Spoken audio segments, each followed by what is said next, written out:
Галәмнәрне юктан бар кылып, безне үзенең иге-шиге булмаган сый-хөрмәтләрендә, киң нигъмәтләрендә яшәтүче Раббыбыз Аллаһ Тәгаләгә мең шөкрләребез, хәмд вә сәнәләребез булсын.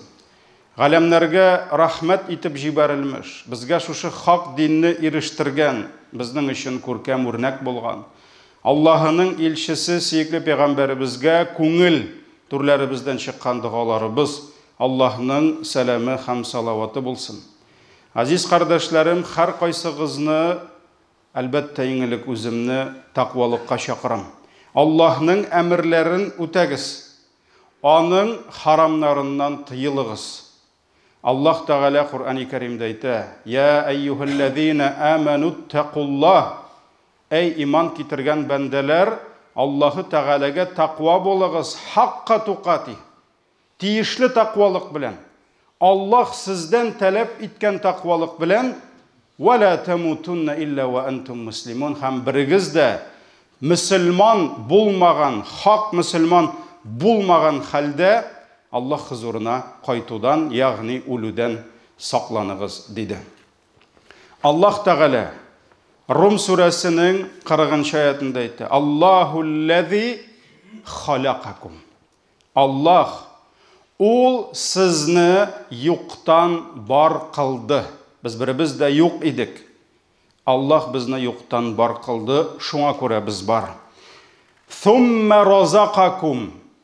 Һәм Аллаһ сезне юктан бар кылганнан соң үзенең ризыклары белән ризыкландырды ди. Адәм баласының бу дөньяда нәрсәгә ихтияҗ, потребность булса, Аллаһ бөтенесен бирде.